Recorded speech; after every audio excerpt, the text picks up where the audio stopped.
नमस्कार दोस्तों, स्वागत है आपका एमपी क्लासेस में। दोस्तों, पॉलिटी की जो लक्ष्मीकांत सीरीज चल रही थी जिसमें हम लोगों ने रेगुलेटिंग एक्ट से लेकर मॉन्टेगू चेम्सफोर्ड सुधार तक विस्तार से देखा था। लास्ट वीडियो में हम लोगों ने विस्तार से मॉन्टेगू चेम्सफोर्ड सुधार देखा था, जिसमें हम लोगों ने देखा था कि कैसे प्रांतीय और केंद्रीय विषय को अलग कर दिया गया, पुनः प्रांतीय विषयों को अलग किया गया जिसको द्वैध शासन कहा गया, प्रत्यक्ष निर्वाचन प्रणाली अपनाई गई, महिलाओं को अधिकार दिया गया और केंद्रीय बजट से राज्य बजट को अलग किया गया। और एक इम्पोर्टेंट था कि सांप्रदायिक निर्वाचन व्यवस्था जो मुस्लिमों तक 1909 में अपनाई गई थी उसको यहाँ विस्तारित रूप देखने को मिलता है। सिखों, ईसाइयों और अन्य समुदायों में भी यहाँ पे बढ़ा दिया जाता है। और लास्ट पॉइंट में ये था कि एक वैधानिक आयोग की स्थापना करने की बात की जाती है, जिसमें कहा जाता है कि आगे आने वाले 10 वर्षों में हम इस एक्ट की या इस अधिनियम की समीक्षा करेंगे। हालांकि ये भारत में पहला ही मौका था जब किसी अधिनियम की समीक्षा की बात कही जा रही थी। तो उसके आगे हम लोग आज इस वीडियो में देखेंगे और इस संवैधानिक विकास जो टॉपिक है उसका ये अंतिम वीडियो होगा। उसके बाद हम लोग आगे जो टॉपिक है उसको एक एक वीडियो में कंप्लीट करेंगे। तो देखते हैं हम लोग आज के इस लेक्चर को। जो 1919 में जो बात कही गई थी कि आगे आने वाले 10 वर्षों में हम इस अधिनियम की समीक्षा करेंगे, उसी के तहत साइमन कमीशन का गठन होता है। हालांकि इसको 1929 में होना था, लेकिन ये 2 वर्ष पूर्व ही कर दिया जाता है, क्योंकि ब्रिटेन में उस समय कंजर्वेटिव पार्टी की सरकार थी और उस समय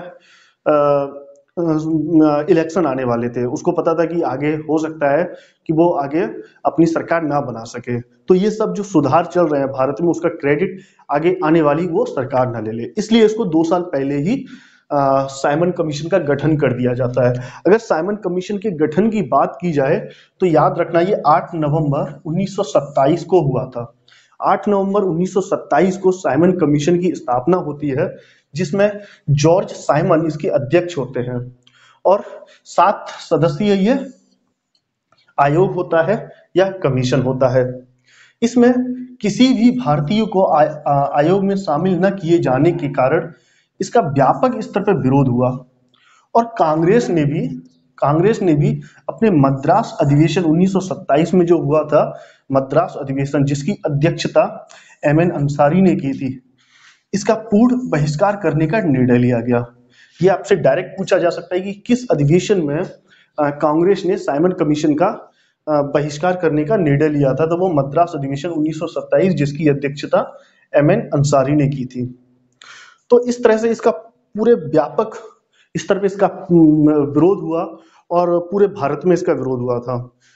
3 फरवरी 1928 में ये भारत में आता है। याद रखना, 2 चीजें याद रखनी है आपको यहाँ पे। इसकी स्थापना 8 नवंबर 1927 को होती है, लेकिन भारत में यह 3 फरवरी 1928 को मुंबई पहुंचता है और 1930 में साइमन कमीशन की रिपोर्ट आती है और उसी के आधार पर या उसी को एनालिसिस करने के लिए लंदन में 3 गोलमेज सम्मेलन होते हैं, जिसमें आपको पता है कि कांग्रेस की तरफ से गांधी जी ने दूसरे गोलमेज सम्मेलन में भाग लिया था।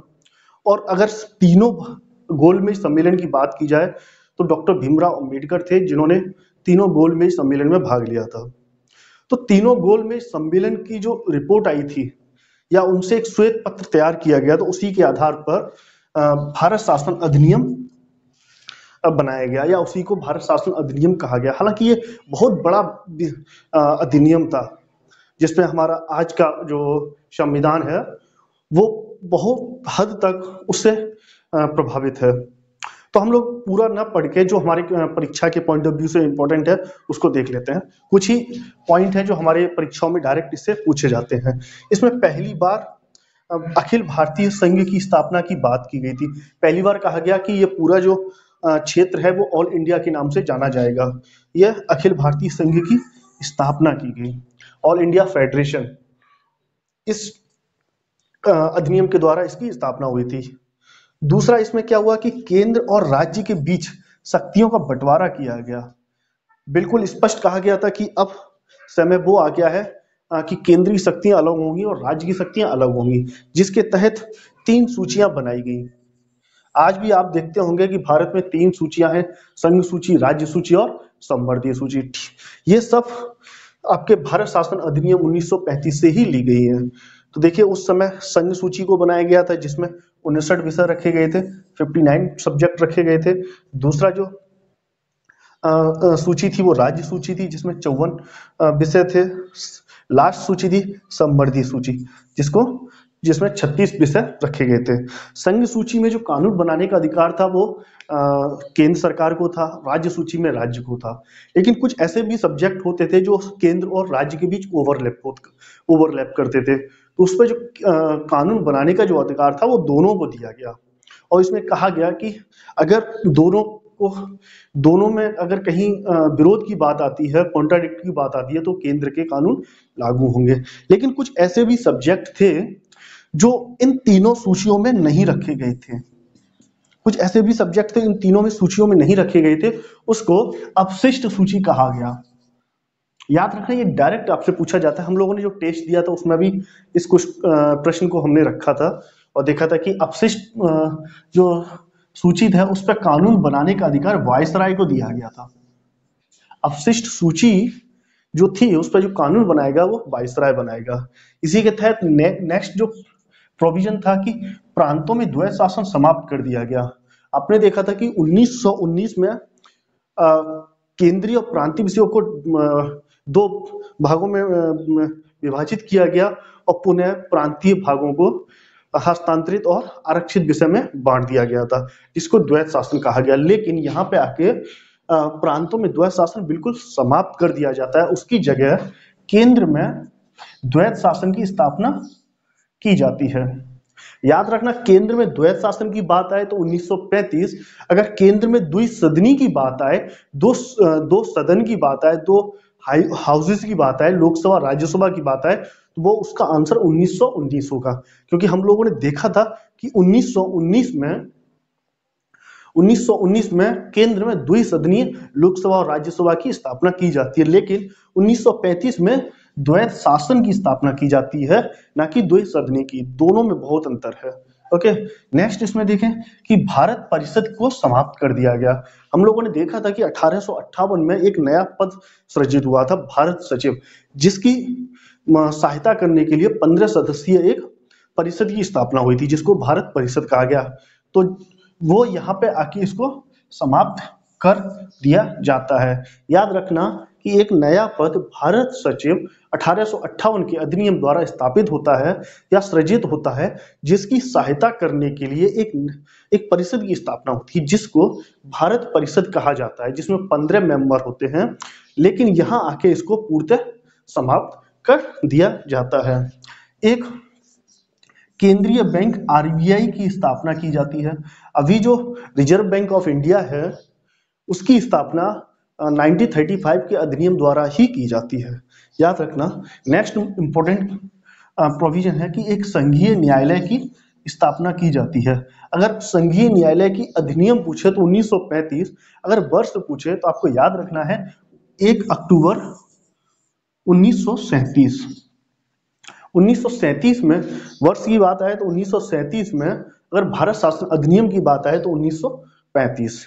ये हम लोगों ने देखा। लेकिन एक यहीं पे एक चीज है, हम लोगों ने देखा था ये जो हुआ था ये दिल्ली में हुआ था। याद रखना, इसकी स्थापना दिल्ली में हुई थी। लेकिन इसी के एक सिमिलर हम लोगों ने पॉइंट देखा था 73 का रेगुलेटिंग एक्ट में सर्वोच्च न्यायालय की स्थापना।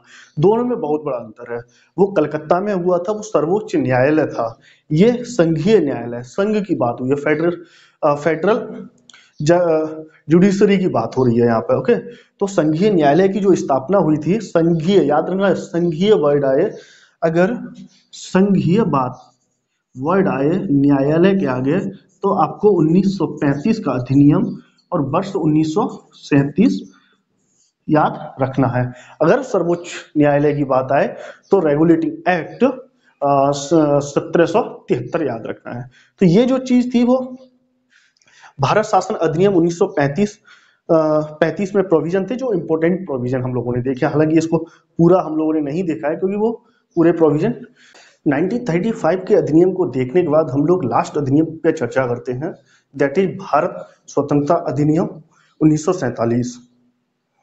हम लोग देखते हैं कि 1945 के बाद लॉर्ड बेवेल की जगह भारत में लॉर्ड माउंटबेटन वायसराय बनकर आते हैं, और वो आते ही एक प्लान प्रस्तुत करते हैं जिसको माउंटबेटन योजना कहा जाता है, जो 3 जून 1947 को प्रस्तुत किया जाता है, जिसके अन्य नाम की बात करें तो 3 जून योजना, बाल्कन प्लान और मनवाटन योजना कहा जाता है।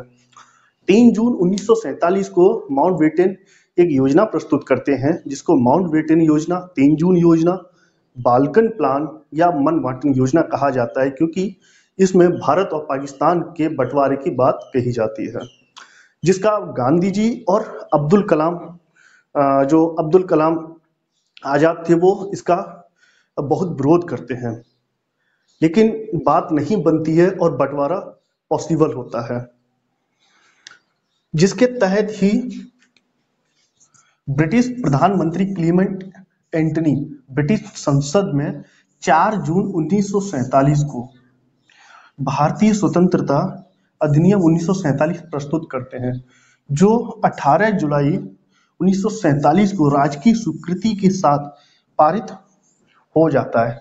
याद रखना, एक क्वेश्चन पूछा जाता है कि भारत और पाकिस्तान के बंटवारे की योजना किस योजना के तहत की गई थी, तो माउंटबेटन योजना या बाल्कन प्लान, 3 जून योजना या मनवाटन योजना उसका आंसर होगा। उसी के तहत एक क्वेश्चन और पूछा जाता है कि भारत के स्वतंत्रता के समय ब्रिटिश प्रधानमंत्री कौन था, तो क्लीमेंट एंटनी उस समय ब्रिटेन के प्रधानमंत्री हुआ करते थे। उन्होंने ही 4 जुलाई 1947 को ब्रिटिश संसद में भारत स्वतंत्रता अधिनियम 1947 प्रस्तुत किया, जो 18 जुलाई को राजकीय स्वीकृति के साथ ही यह पारित हो जाता है। अब हम लोग इनके प्रावधान की बात करते हैं। इसमें कहा गया था कि 15 अगस्त 1947 को 2 डोमिनियन राज्यों भारत और पाकिस्तान की स्थापना हो जाएगी। इस अधिनियम के तहत कहा गया था कि 15 अगस्त 1947 को 2 डोमिनियन भारत और पाकिस्तान राज्य की स्थापना हो जाएगी, और दोनों राष्ट्रों के पृथक पृथक गवर्नर जनरल नियुक्त किए जाएंगे, जिसके तहत भारत में प्रधानमंत्री के रूप में जवाहरलाल नेहरू को नियुक्त किया गया और गवर्नर जनरल के रूप में माउंटबेटन को नियुक्त किया गया। ये अंतिम ब्रिटिशर्स थे या अंग्रेज थे जो भारत में गवर्नर जनरल के रूप में नियुक्त किए। अगर पाकिस्तान की बात करें तो प्रधानमंत्री के रूप में लियाकत अली को नियुक्त किया गया था, जबकि गवर्नर जनरल के रूप में मोहम्मद अली जिन्ना को नियुक्त किया गया था। आपको ये 2 चीजें याद रखनी है। और इसमें कहा गया था कि देसी रियासतों को भारत व पाकिस्तान किसी भी अधिराज्य में शामिल होने की छूट दी गई, वो किसी में भी शामिल हो सकते थे इस अधिनियम के द्वारा। और इसी के अधिनियम के द्वारा ही एक सीमा निर्धारण के लिए एक आयोग आया, जो सर रेडक्लिफ की अध्यक्षता में भारत में आता है। जो आपको पता होगा कि भारत और पाकिस्तान के मध्य जो सीमा रेखा है, जिसका निर्धारण सर रेडक्लिफ ने किया था, इसी के तहत उस रेखा को रेडक्लिफ रेखा कहा जाता है। और इसी के तहत मोस्ट इंपोर्टेंट पार्ट कि 14 और 15 अगस्त को पाकिस्तान और भारत नामक 2 डोमिनियन राज्यों का गठन हो जाता है। 14 और 15 अगस्त को पाकिस्तान और भारत स्वतंत्र हो जाते हैं और 2 डोमिनियन राज्य के रूप में उभर आते हैं। तो इस तरह से हम लोगों ने ये जो टॉपिक का जो लास्ट वीडियो था वो देखा और अपने प्यारे भारत को यहाँ तक स्वतंत्र करा दिया। अब नेक्स्ट वीडियो होगा संविधान सभा पे, जो एक वीडियो में हम लोग कंप्लीट करेंगे। अब इसको हम लोग बहुत जल्दी लेके चलेंगे और जल्दी ही इसको फिनिश करेंगे। Thank you so much.